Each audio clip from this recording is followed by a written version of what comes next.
Hello and welcome to my channel Sarv Shiksha Academy. मैं नीतू कश्यप आज आप लोगों को टेली प्राइम में परचेज वाउचर विद जीएसटी कैसे बनाते हैं उसके बारे में बताने वाली हूँ। तो सबसे पहले हमें क्या करना है, कंपनी ओपन हो चुकी है हमारी, हम गेटवे ऑफ टेली में यहाँ प्रेजेंट है।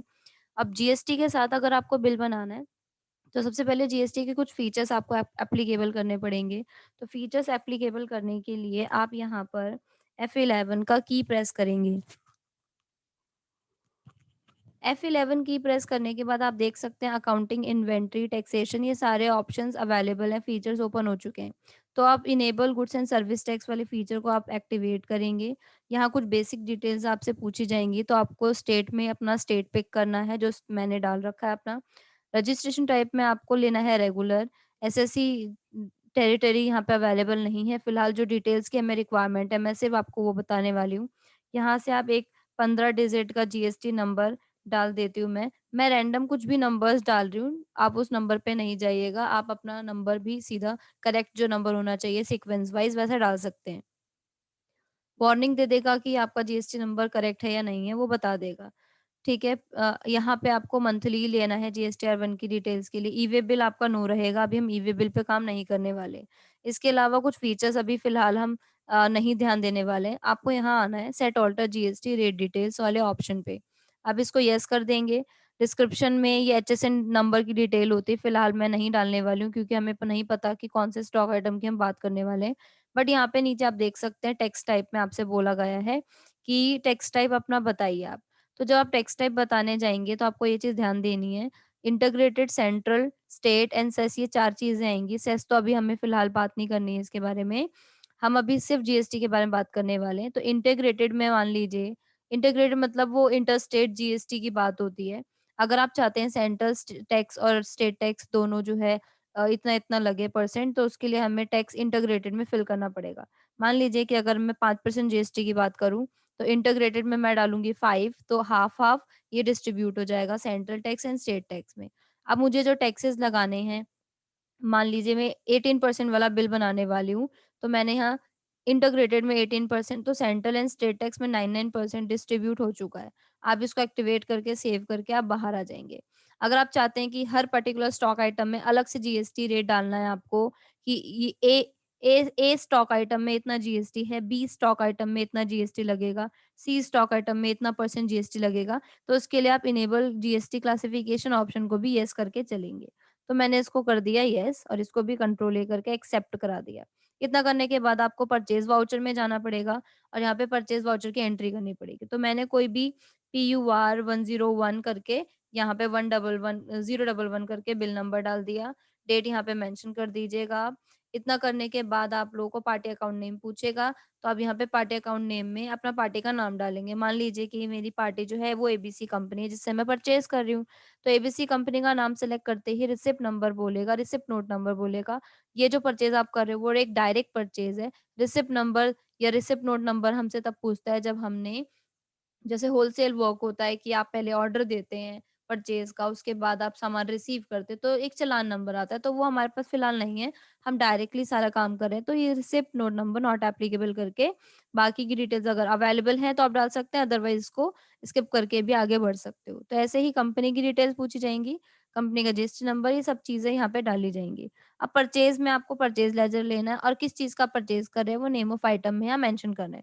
तो मैंने बोला कि आइटम 1 में परचेज़ कर रही हूँ। अगर आपको लगता है कि आपका जो आइटम आप परचेज़ करने वाले हो वहाँ डिस्प्ले में नहीं है लिस्ट में, तो आप क्रिएट पे जाके आप क्रिएट भी कर सकते हैं। तो आइटम 1 पे मैंने क्लिक किया।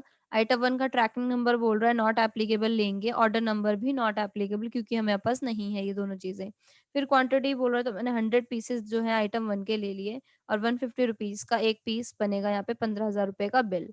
फिर दूसरे के अंदर दूसरा स्टॉक आइटम मैंने लिया आइटम 2। आइटम 2 में भी same not applicable tracking and order number. Quantity मैंने ले लिया 200 पीसेस और इसका जो रेट है वो है 150 के अकॉर्डिंग ही। तो यहाँ 30,000 रुपए का बिल बन गया। तो आप नीचे देखेंगे दोनों ही स्टॉक आइटम्स की डिटेल्स यहाँ पे आ चुकी हैं। अब हमने जीएसटी की बात की थी। जब आपने डिटेल्स यहाँ पे एंटर की हैं, उसके बाद एक स्टेप एंटर करने के बाद अब आप यहाँ पे सीए और एसजीएसटी लगाएँगे। तो मैंने सीजीएसटी एंटर किया एंड एसजीएसटी भी हमें एंटर करना है। फिलहाल यहाँ पे कुछ भी नहीं दिख रहा है, तो इसके लिए आप सीजीएसटी पे जाके कंट्रोल एंटर करके आप इसको चेक करेंगे कि हमारे लेजर में तो कोई प्रॉब्लम नहीं है। लेजर्स को हम सीजीएसटी, एसजीएसटी जितने भी टाइप ऑफ टैक्सेस होते हैं वो ड्यूटीज़ एंड टैक्सेस में जाएँगे और ड्यूटी टाइप में आपको लेना है जीएसटी जो कि अदर्स चल रहा था इसलिए हमारे बिल पे टैक्स नहीं लग रहा था। एंड सीजीएसटी का मतलब होता है central goods and service tax, तो ये सेंट्रल टैक्स के अंडर जाएगा, बाकी आप इसको सेव कर लेंगे। सेव करते आप देख सकते हैं सीजीएसटी के अंदर टैक्स आ चुका है। ऐसे ही अब आप एसजीएसटी पे क्लिक कीजिए। एंटर करने के बाद अगर एसजीएसटी का टैक्स नहीं आता है, तो वही सेम स्टेप एसजीएसटी पे जाके आप कंट्रोल एंटर करके मॉडिफाई करके आप इसकी डिटेल्स को भी ठीक कर सकते हैं। एक चीज़ ध्यान रखनी है जब आप सी और एसजीएसटी का लेजर बनाएँगे तो परसेंटेज ऑफ कैलकुलेशन में आपको 0 ही रखना है, यहाँ कोई टैक्स रेट नहीं आपको डालने हैं। क्योंकि जब हमने फीचर एक्टिवेट किया था तभी हम 18% टैक्स यहाँ पर डाल चुके थे। तो ये चीज़ें आपको यहाँ पर मिलेंगी, इस तरीके से आपको इसकी डिटेल्स यहाँ पे डालनी है, ठीक है? तो ये आप यहाँ पे कर सकते हैं। ठीक है, इसके अलावा अगर आप इस बिल को सेव करना चाहते हैं और इसके बारे में और डिटेल्स देखना चाहते हैं, तो इसको आप ऐसे सेव कर दीजिए। सेव करने के बाद ये लेजर हमारा सेव हो चुका है। अब हमें क्या करना है, इस परचेज़ बिल को प्रिंट भी करके देखना है कि कैसा आ रहा है। तो जब आप पेज अप करेंगे, तो ये बिल आपको यहाँ पर दिख जाएगा। पेज अप करते ही हमारा बिल एबीसी कंपनी का परचेज़ बिल ओपन हो चुका है।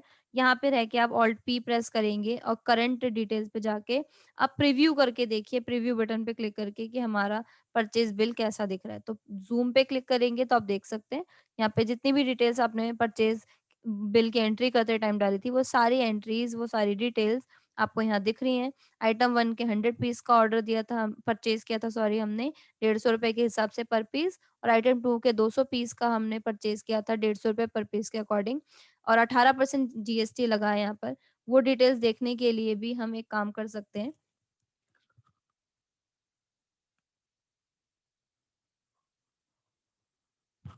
यहाँ पे कुछ डिटेल ऑप्शंस आते हैं, वो आप ऑप्शंस यहाँ पे जाके भी देख सकते हो। तो ये कीज़ आप प्रेस कर सकते हैं, ऑल्ट ए, ऑल्ट F1 करके भी डिटेल्स यहाँ पे देख सकते हैं। फिलहाल मेरी वो डिटेल्स यहाँ अवेलेबल नहीं है। आप जब आप क्लिक करेंगे तो वो डिटेल्स भी आप यहाँ पे देख सकते हैं। ठीक है, इतना करने के बाद आप इस वाउचर को सेव कर देंगे कंट्रोल ए करके, और यह वाउचर आपका सेव हो जाएगा। तो इस तरीके के जितने भी, अगर आप सेल वाउचर भी बनाना चाहते हैं तो इसी तरीके से आपका सेल वाउचर भी बनेगा। आप वाउचर्स में जाइए, यहाँ पे सेल वाउचर आपको मिलेगा और इसी तरीके से सेल की एंट्रीज़ भी आप कर सकते हैं। विद जीएसटी आप यहाँ पे सेल की एंट्रीज़ भी करके देख सकते हैं। तो इस तरीके की मोर वीडियोज़ के लिए आप हमारे चैनल सर्व शिक्षा अकेडमी को सब्सक्राइब कीजिए, जिससे जो भी नया वीडियो आप हम अपलोड करेंगे वो उसका नोटिफ़िकेशन सबसे पहले आपको मिलेगा। और अगर आपको ये वीडियो अच्छा लगता है तो आप इस वीडियो को लाइक कीजिए, कमेंट करके हमें ज़रूर बताइए अगर इसमें कोई कमी है, तो हम और क्या चीज़ें चेंज कर सकते हैं। अगर आपका कोई क्वेरी है तो क्वेरी भी हमें कमेंट बॉक्स में ज़रूर बताइए। Thank you.